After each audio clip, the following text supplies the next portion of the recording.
ఈరోజు మనం చెప్పుకునే కథ కోతి సాయం నక్కకు గాయం. ఒక అడవిలో నక్క, ఏనుగు, కోతి స్నేహంగా ఉండేవి. ప్రతిరోజూ ఆహారం కోసం అడవిలో కలిసి తిరిగేవి.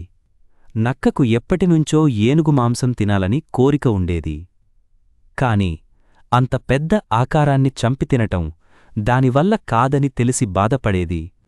ఒకరోజు ఆ మూడు అడవిలో సంచరిస్తుండగా ఏనుగు ప్రమాదవశాత్తు వేటగాళ్లు తవ్విన ఒక గుంతలో పడింది. దీంతో కోతి నక్కకు ఏం చెయ్యాలో తోచలేదు. మిత్రమా, ఇది ఏ జంతువునో పట్టుకోవడానికి వేటగాళ్లు తవ్వినట్టుంది. మీరు ఎలాగైనా నన్ను బయటకు లాగండి అంటూ ఏనుగు బతిమిలాడింది. గుంతలోంచి బయటకు రావడానికి అది తీవ్రంగా ప్రయత్నించింది. కాని దాని బరువైన శరీరం అందుకు సహకరించలేదు. ఏనుగు కన్నీరు పెట్టుకుంది. కోతికి ఏం చెయ్యాలో తోచలేదు. నక్క మాత్రం లోలోన సంతోషించింది. తనకు ఎంతో కాలంగా ఏనుగు మాంసం రుచి చూడాలని ఉంది. వేటగాళ్లు ఎలాగో ఏనుగును పట్టుకుని దంతాలు పీకుతారో, చర్మాన్ని ఒలుస్తారు, మాంసాన్ని ముక్కలు చేస్తారు.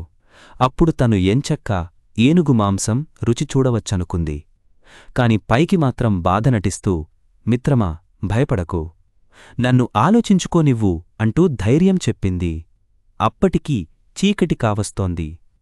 దాంతో కోతి దూరంగా ఉన్న చెట్టునుంచి పండ్లు కోసుకొచ్చి ఏనుగుకు అందించింది. మిత్రమా, చీకటి పడుతోంది, నాకు భయంగా ఉంది. ఉదయాన్నే వేటగాళ్లు వస్తారు, నన్ను బంధించి తీసుకువెళతారు.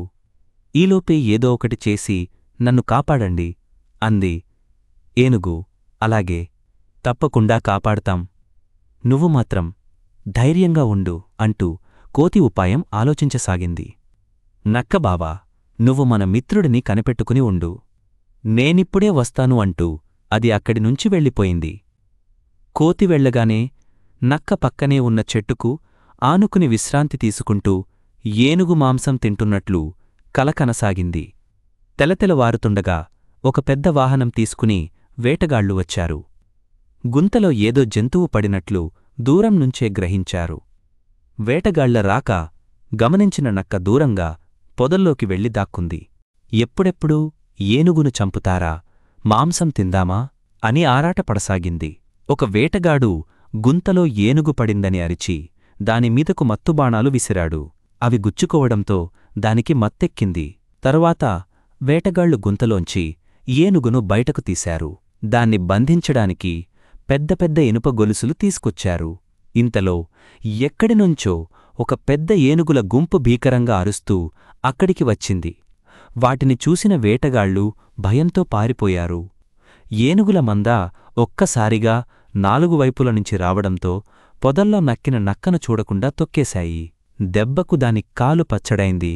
అది మూలుగుతూ పొదల్లోంచి బయటకొచ్చింది. ఏనుగులన్నీ కోతికి కృతజ్ఞతలు చెప్పాయి. నిజానికి కోతి తన మిత్రుడి విషయం సాటి ఏనుగులకు చేరవేసింది. వేటగాళ్లు గుంతలోంచి తీయగానే ఒక్కసారిగా వారిమీద దాడి చేయమని, అప్పటివరకు దూరంగా గమనిస్తూ కనబడకుండా దాగి ఉండమని సూచించింది. కోతి ఉపాయం ఫలించింది.